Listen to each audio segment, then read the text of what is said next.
katayuan upang kami mapabilang sa iyong pinaghaharian sa pamamagitan niya kasama ng Espiritu Santo magpasawalang hanggan. Amen. Magsiupo na po ang lahat at pakinggan po natin ang pagpapahayag ng salita ng Diyos.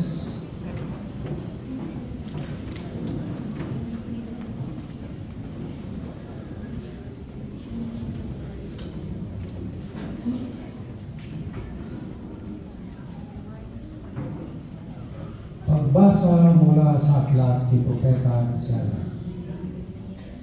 Nakatanaw ng isang malaking liwanag. Ang bayan malaong ng nasa kadiliman. Namanaag nga ang liwanag sa mga taong namumuhay sa lupaing balot ng dilim. Iyong pinasigla ang kanilang pagdiriwan. Dinagdagan mo ang kanilang tuwa. Tulad ng mga tao sa panahon ng anihan. Tulad ng mga taong naghahati ng nasamsam na kayamanan. Nilupig mo ang bansang umalitin sa iyong bayan. Tulad ng pagkalupig sa hukbo ng Maidan, Madian. Binali mo ang pagkahambalos ng mga pagpahirap sa kanila. Sapagkat ang panyapak ng mga nandirigma, ang lahat ng kasuotang tigmag sa dugo ay susunod. Sapagkat pinanganak para sa atin ang isang sanggol na lalaki. Ibinigay ang isang anak sa atin at siya ang mamamahala sa atin. Siya ang kahangahangang tagapayo, ang makapangyarihang Diyos. Walang hanggang Ama, ang prinsipe ng kapayapaan. Malawak na kapangyarihan at walang hanggang kapayapaan. Ang pagkakaloob sa trono ni David at sa kanyang paghahari upang matatag ito at papanatilihin sa katarungan at katwiran ngayon at magpakailanman. Isasagawa ito ng makapangyarihang Panginoon. Ang salita ng Diyos. Salamat sa Diyos.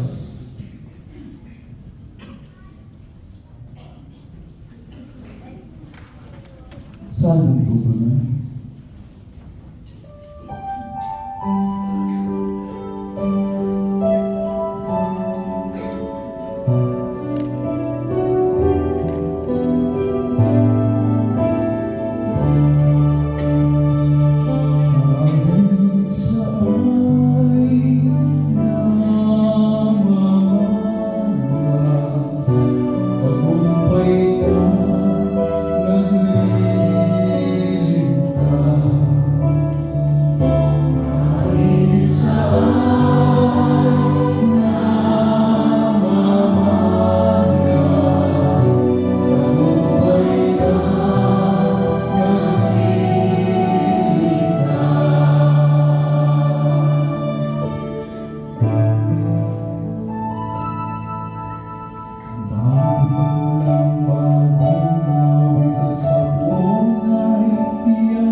Pagbasa mula sa sulat ni Apostol San Pablo sa mga taga-Efeso.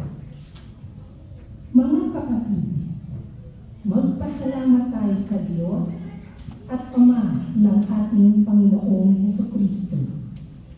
Pinagkaluban niya tayo ng lahat ng pagpapalang espiritual dahil sa ating pakikipag-isa kay Kristo.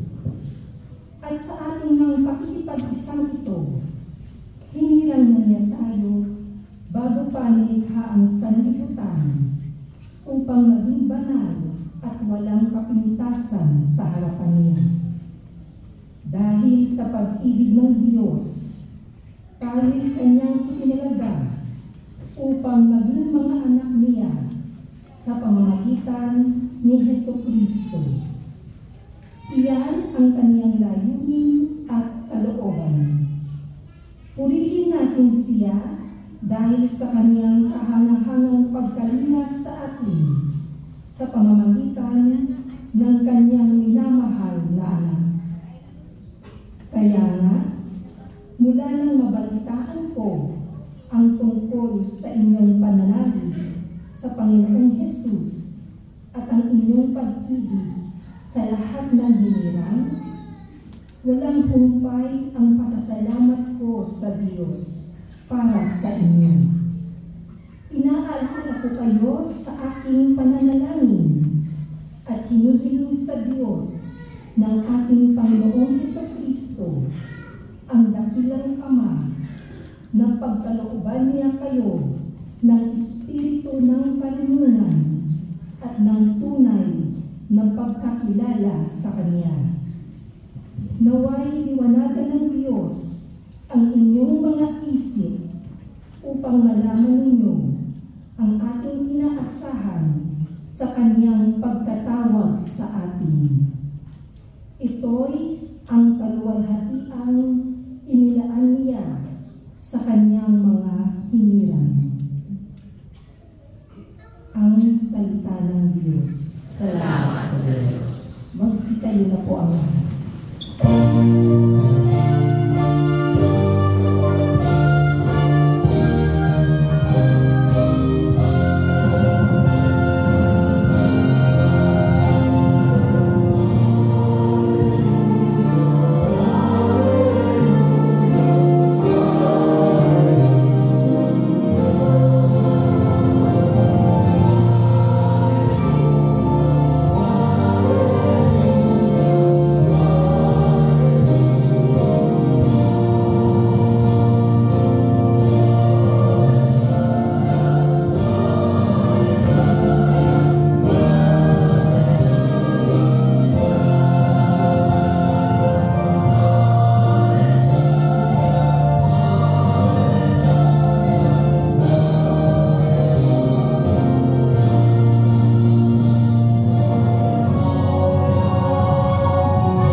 Sumainyo ang Panginoon. At sumainyo. Ang mabuting balita ng Panginoon ayon kay San Lucas. Papuri sa iyo, Panginoon.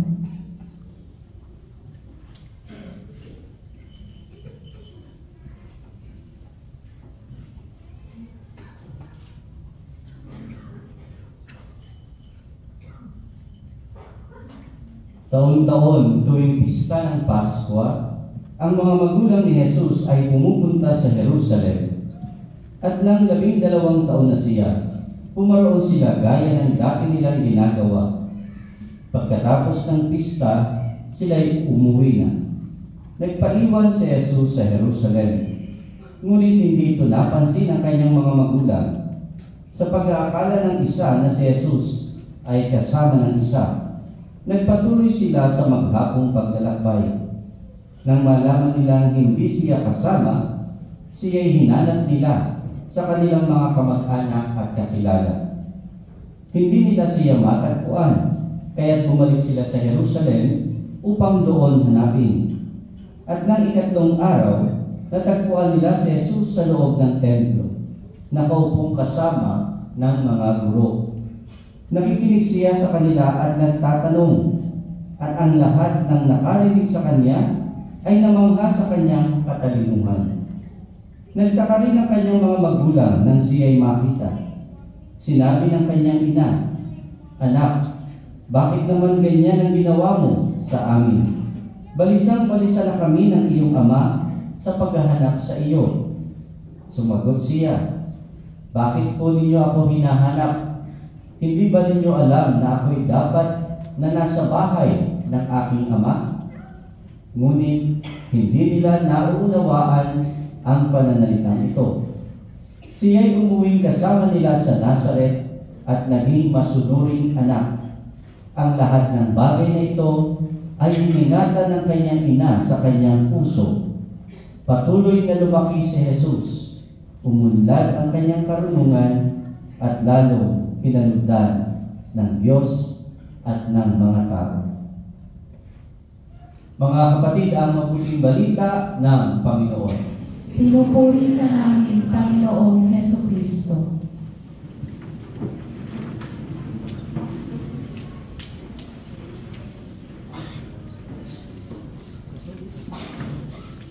Kahit na wala tayong tugtog, musika habang nagpuprosesyon, kahit maiksi yung prosesyon, kahit hindi maggarbo yung ating pagdiriwang sa araw na ito, mga minamahal na kapatid, tatandaan po natin na hindi kailanman mababawasan yung kagandahan, kahulugan ng ating pagdiriwang ng kapistahan ng Santo Niño.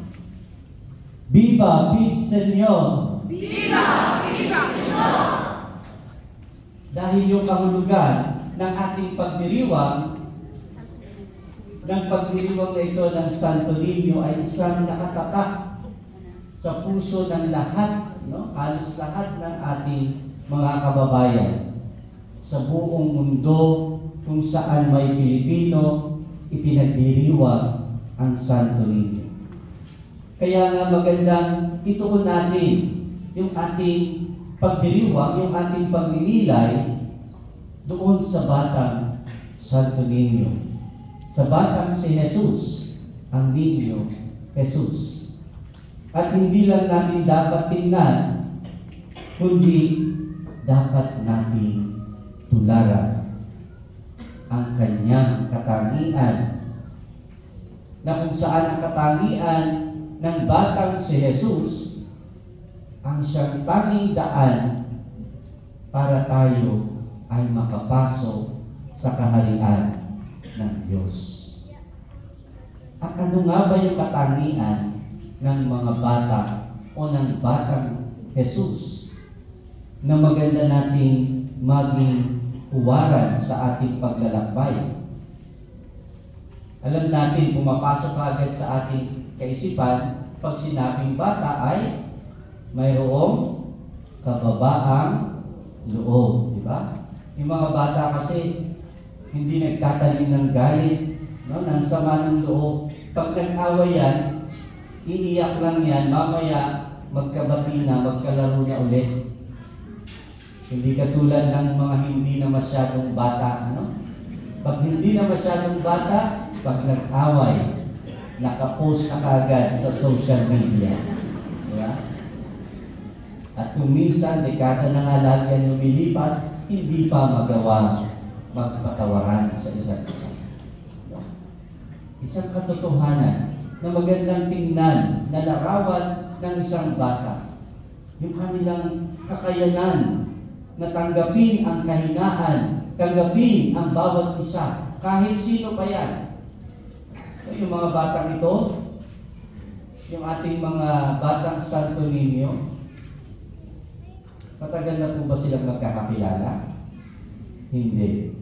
Pero nung isang gabi, nakita ko sila magkakalaro. Diba? Bago sila magsimula ng kanilang mga talent portions. Magkakalaro na kaagad sila. kahit hindi nila kilala, lubusan ang isa't isa. Ito yung napakagandang larawan ng isang bata. Subalit hindi lamang ito, mga minamahal na kapatid. Alam natin, yung mga bata, kasi kami, yung mga bata, pag tinatanong kami madalas, ng mga nakakatanda, o kahit ngayon siguro, tinatanong pa rin natin yung mga bata, pag nakikita natin sila, ano gusto mong maging paglaki mo? Natanong po ba kayo yan? Nung kayo ay bata? Yes, di ba? Tinanong kayo siguro ng magulang, ng mga ninong at ninang, o ng mga taong nakakasama natin, ano yung gusto mo maging paglaki mo? Di ba?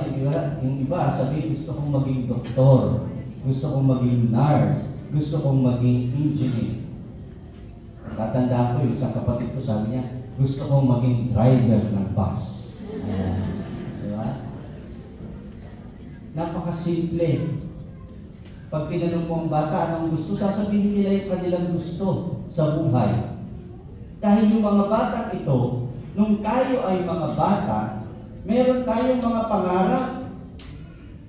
Nangangarap tayo at yung pangarap natin madalas, nung tayo ay bata, parang napaka-imposible. Yung pangarap natin mas malaki pa sa atin ng pagiging bata natin noon.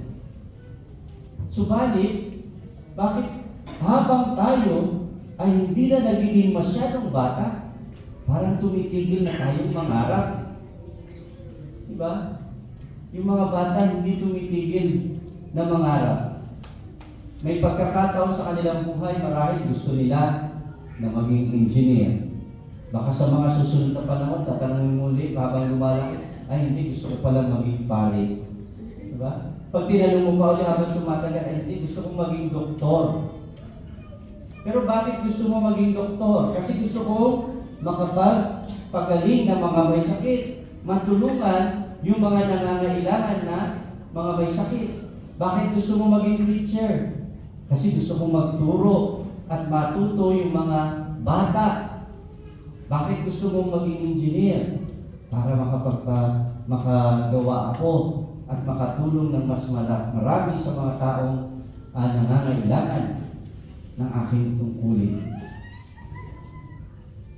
Mga minamahal na kapatid, ito yung natural sa mga bata. May pangarap sa buhay. At ito yung maganda natin tingnan. Ang Santo Niño, ang banal na Santo Niño, ay may pangarap. Hindi siya nanatiling maliit na Jesus. Dahil ang pangarap ng Diyos ay walang iba, kundi ang iligtas ang sangkatauhan. Kaya ngayong ating debosyon sa Santo Niño ay hindi dapat nananatiling maliit. Dapat patuloy tayo na nangangarap ng mas higit pa. Huwag tayo makontento sa kung anong meron na tayo ngayon. Na ito na lang yung binigay ng Diyos sa atin, okay na to. Hindi. Dahil may pangarap din ang Diyos para sa bawat isa sa atin. Kailangan lamang na magsumikap tayo na makamit yung pangarap na ito. Na pangarap natin at sana pangarap din ito ng Diyos para sa atin kung kaya nga nangangailangan ng malalim na pagninilay gaya nga ng sinasabi sa atin ng Ebanghelyo. Si Maria, hindi niya naunawaan kung ano yung sinabi ng ating Panginoon sa kanya. Na bakit niyo ako hinahanap? Dapat nandito ako sa bahay ng aking ama. Pero pinagnilay-nilayan niya ang bagay na ito. Nilagay niya sa kanyang kalooban. At ito ang pinakailangan natin sa buhay. May pangarap tayo, pero lahat ng ito ay dinadaan natin sa ating panalangin. At umasa po tayo. Huwag tayong mawawalan ng pag-asa. Kahit na dumadating tayo sa mga punto na parang nahihirapan na tayo sa buhay, tingnan natin ang batang si Jesus. Lumaki si Jesus. Maraming paghihirap din marami na dinanas sa kanyang buhay, sa kanyang kabataan. Subalit hindi siya natapos doon sapagkat malinaw ang kanyang pangarap para sa sanlibutan. Ang tayo ay maligtas. Kung kaya nga napakalaki ng pangarap ng Diyos para sa bawat isa sa atin, kung tayong susuko sa ating buhay, patuloy tayong mangarap ng mangarap. Ang pangarap na kung saan dinadaan din natin sa panalangin. At yung pangarap na kailangan natin abutin ay yung pangarap sana ng Diyos para sa atin. Hindi lang yung gusto natin, kundi ano yung kalooban ng Diyos para sa atin. Kasi kung yung kagustuhan lang natin, baka hindi natin maaabot yung ating mga kagustuhan, yung mga pangarap natin ito. Pero kung ito yung kagustuhan at pangarap ng Diyos sa atin, nakatitiyak tayo sa tamang panahon, ipagkakaloob niya sa atin ito. Kung kaya ng mga minamahal na kapatid, sa ating pagdiriwang ng kapistahan ng banal na sanggol, banal na batang si Jesus, tayo ay puspusin ng puso na katulad ng isang bata na mapagmahal, mapagpatawad. Isang puso na kung saan handang tanggapin ang bawat isa. Isang puso na kung saan may pangarap sa buhay. Kaya ano ba yung pangarap natin sa buhay? Na kung saan yung buhay na ito na pinapangarap natin ay sana naaayon sa pangarap ng Diyos para sa atin. Amen. Magsitayo na po ang lahat. Ipahayag natin ngayon ang ating pananampalataya.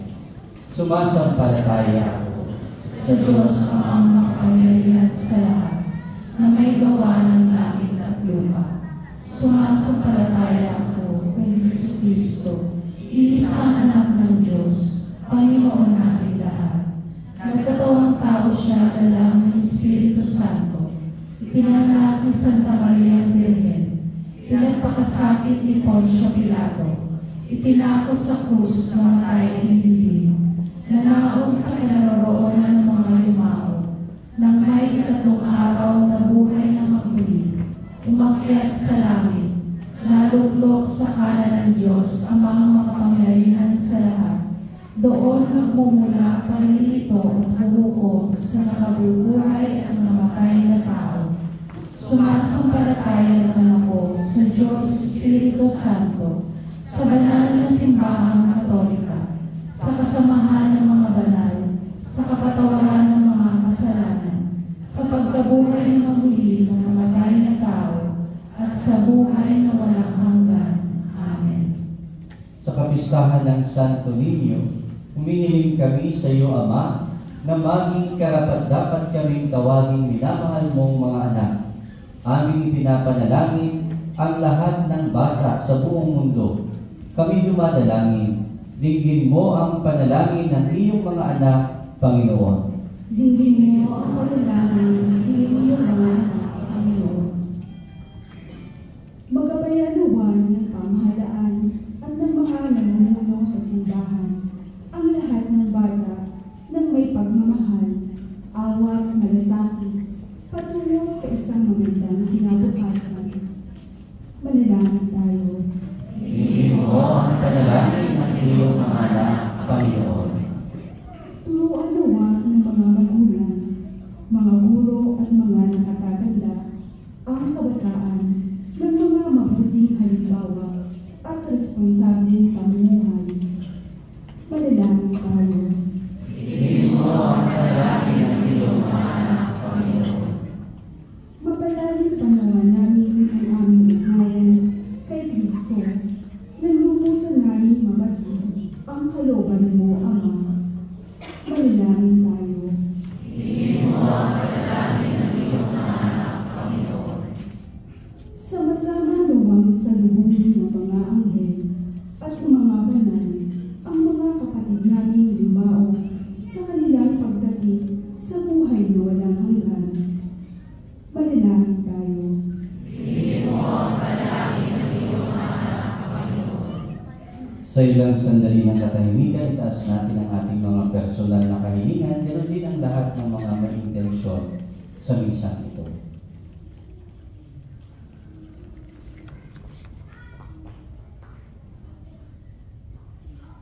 Ama, dinggin mo ang mga panalangin ng iyong mga anak na umaasa sa iyo. Nawa, ang iyong salita at ang Eucharistia ay maging kanlungan namin gabay tungo sa iyong kalooban. Hinihiling namin ito sa pamamagitan ni Kristo, aming Panginoon. Amen. Magsiupo po ang lahat.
pati upang ang paghahain natin ay kalugdan ng Diyos Amang makapangyarihan. Tanggapin nawa ng Panginoon itong paghahain sa iyong mga kamay, sa kabulinan niya at karangalan sa ating kapakinabangan at sa buong sambayanan naman. Ama naming lumikha, sa pagdiriwang namin sa kapistahan ng banal na sanggol, pinaunlakan mo ang aming pagdulog upang ganapin ang kanyang paghahain, at ang kinamtan niyang kapatawaran ay pinakinabangan namin sa pamamagitan niya kasama ng Espiritu Santo magpasawalang hanggan. Amen. Sumainyo ang Panginoon. At sa iyo, Itaas sa Diyos ang inyong puso at diwa. itaasa namin sa Panginoon. Pasalamatan natin ang Panginoong ating Diyos. Karapat na siya'y pasalamatan. Ama naming makapangyarihan, tunay ngang marapat na ikaw ay aming pasalamatan sa pamamagitan ni Jesucristo na aming Panginoon.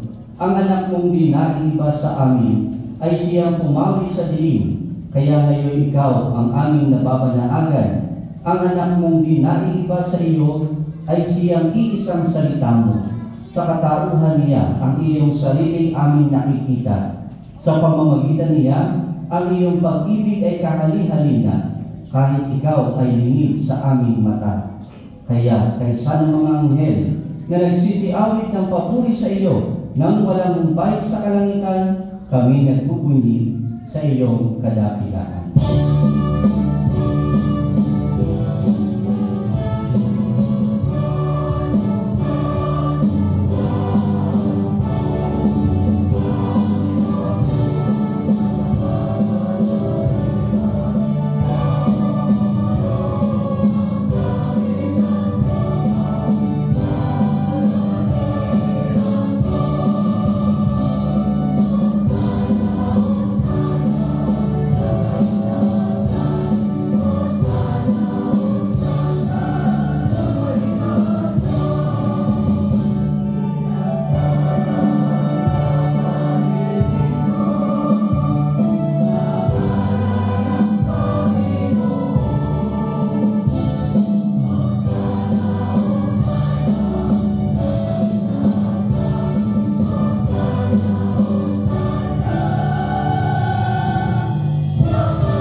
Ama naming banal, ikaw ang bukal ng tanang kabanalan. Kaya't sa pamamagitan ng iyong Espiritu, gawin mong banal ang kaloob na ito upang para sa aming maging katawan at dugo ng aming Panginoong Jesucristo. Bago niya pinagtiis ang pusang loob na maging handog, hinawakan niya ang tinapay. Pinasalamatan kaniya. Pinaghati-hati niya iyon iniabot sa kanyang mga alagad at sinabi, tanggapin ninyong lahat ito at kanin. Ito ang aking katawan na ihahandog para sa inyo.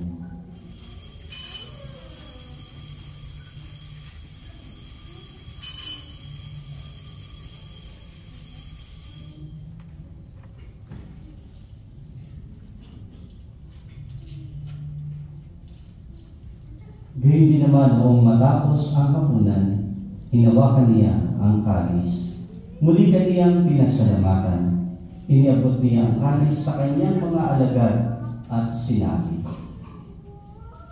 tanggapin ninyong lahat ito at inumin.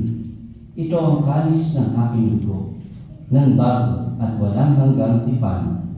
Ang aking dugo ay bubuhos para sa inyo at para sa lahat, sa ikapagpapatawad ng mga kasalanan. Gawin niyo ito sa pag-alaala sa akin.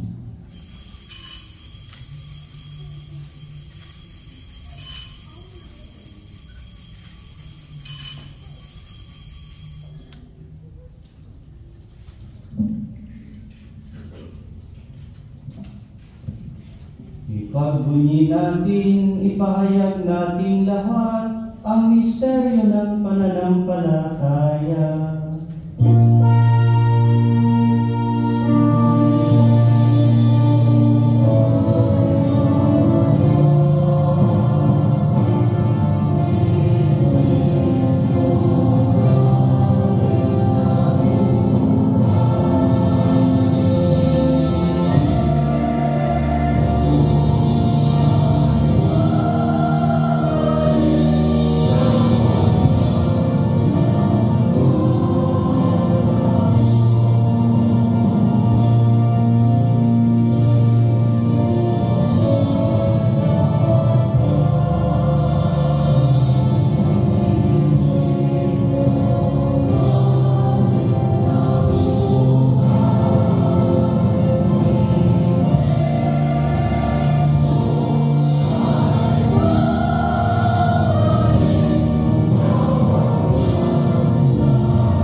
pag-alaala sa pagkamatay at muling pagkabuhay ng iyong anak.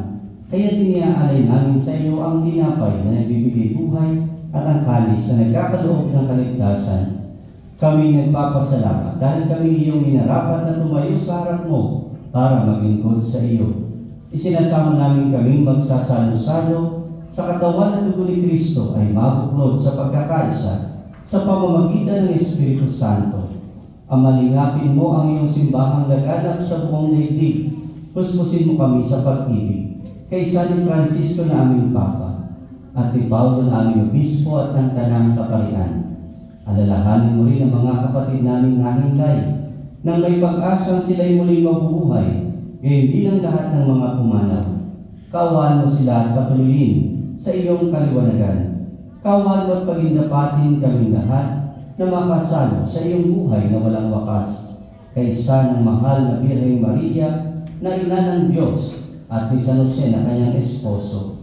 Kaysa ng mga apostol at ng lahat ng mga banal na namuhay dito sa daigdig ng kalugod-lugod sa iyo, maipagdiwang nawa namin ang pagpupuri sa ikararangal mo sa pamamagitan ng iyong anak na aming Panginoong Jesucristo.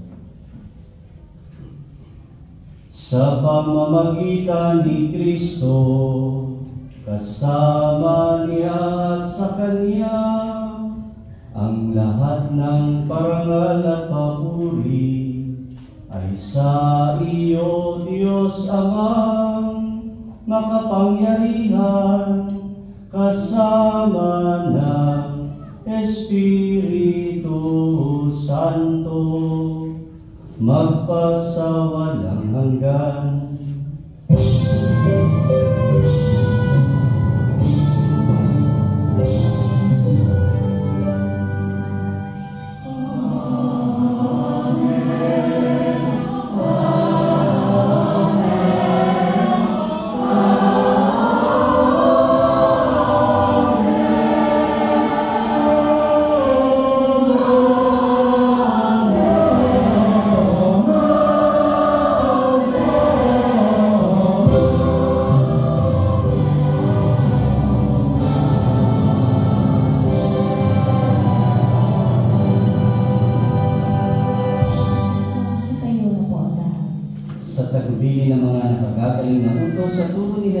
Panginoon natin at Diyos, ipahayag natin ng lakas loob. Amen.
namin kami iadya sa lahat ng masama.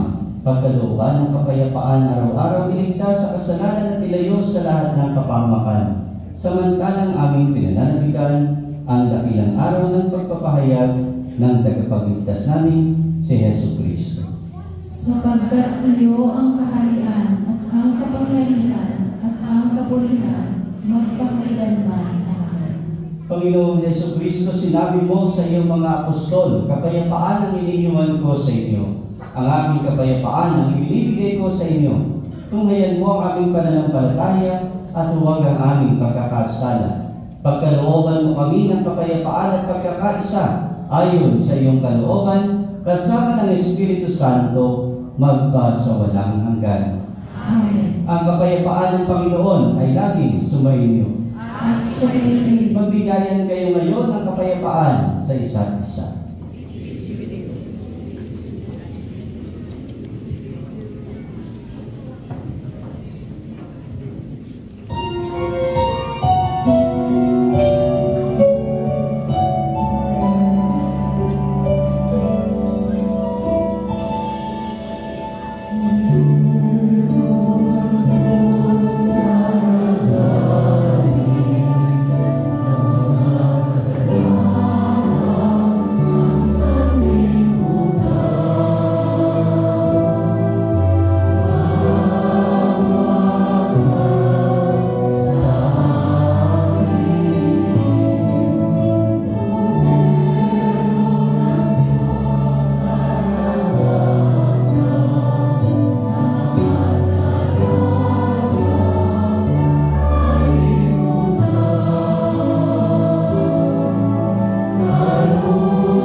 Mga kapatid, ito si Kristo ang kordero ng Diyos.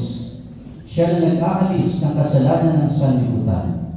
Mapalad tayong inandiyahan sa kanyang piling. Panginoon, hindi ako karapat-dapat na magpatuloy sa iyo. Ngunit sa isang salita mo lamang ay gagaling na ako.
Magsitayo na po ang lahat. Manalangin tayo. Ang manaming mapagmahal, kami pinapakinabang mo sa iyong piling na banal, sa kapistahan ng iyong anak na isinilang ng mahal na Birhen, ay makapamuhay nawa bilang iyong kasambahay, na umuunlad sa karunungan at sa pagiging kagutulod sa iyo at sa kapwa-tao. Sa pamamagitan ni Jesucristo kasama ng Espiritu Santo, magpasawalang hanggan. Amen. Mag-isip mo na po lahat.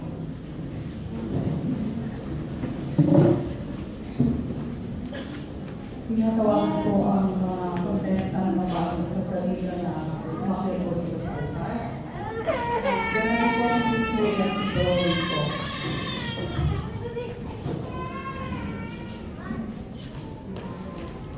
Bali, ang pre-judgment po ay ginawa noong January 23.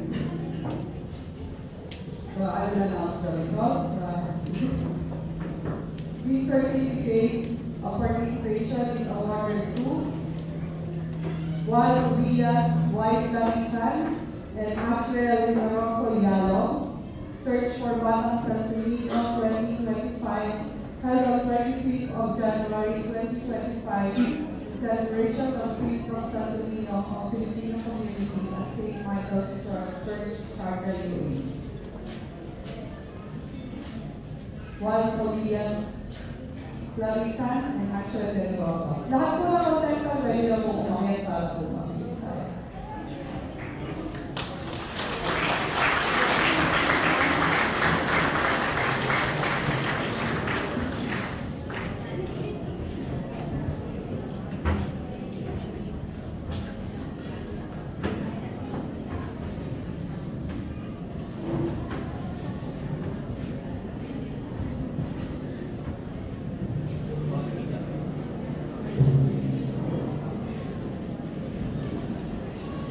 This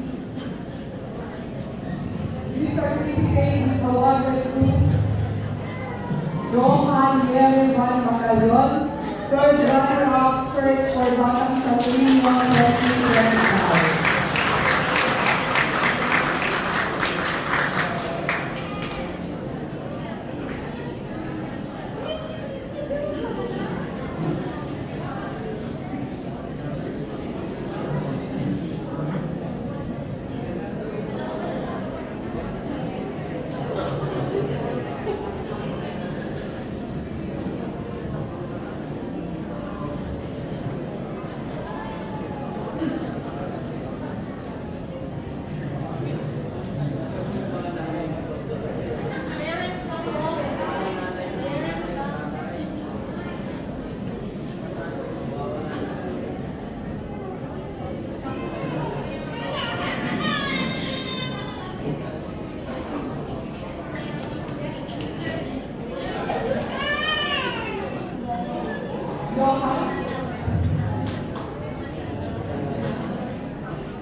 Second runner-up, Yusef Alius Sufle.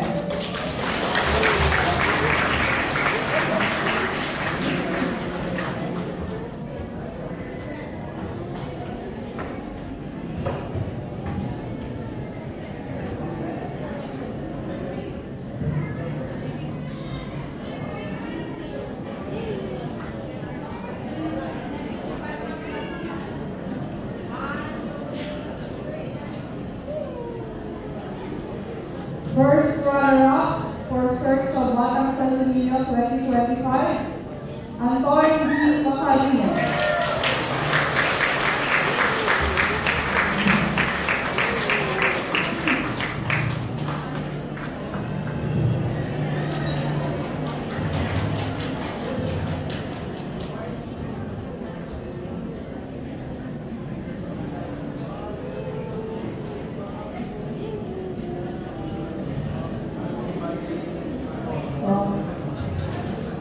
Plaque is awarded to our grand winner, Search for Batang San Filipino, 2025, our president on January 2025, Sir Gavin Luzon.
So maraming salamat po. Palakpakan po natin ulit yung mga batang sa gawin nyo. So, mga kapatid, bukas po tayo ay sa kanina.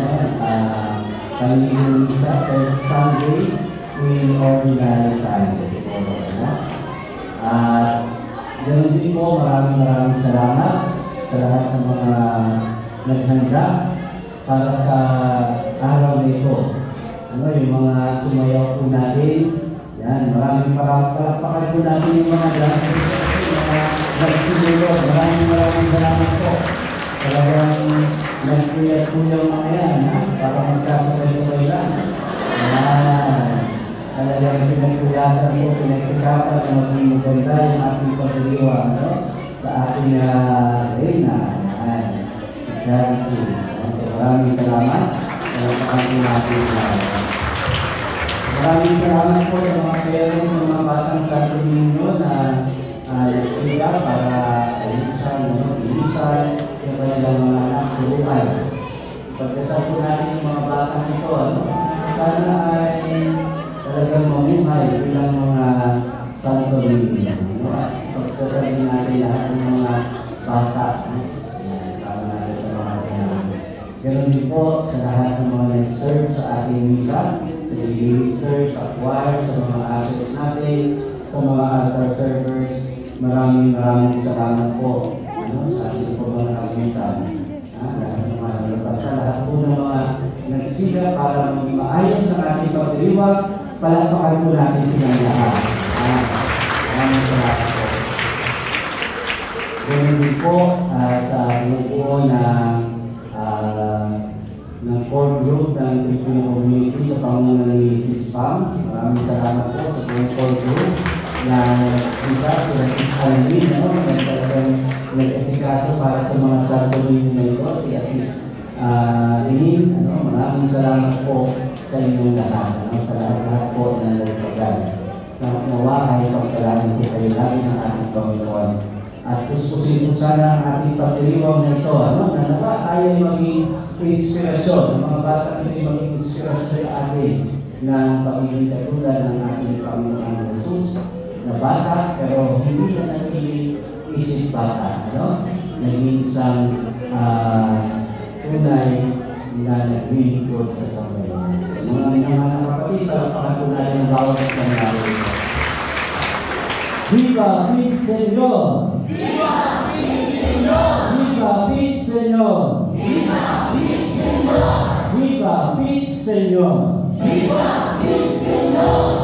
So mamaya po sa huling bahagi, pagkatapos ng final blessing, ay inaanyayahan po natin yung mga bigala ng Santo Niño. O ngayon po, pwede na tumayo. Yung mga bigala ng Santo Niño po na imahin, pumunta po dito sa harapan bago mag-final blessing. Para papasasan po natin habang inaabot mamaya ang pamilya natin. Pwede na po kayo pumunta.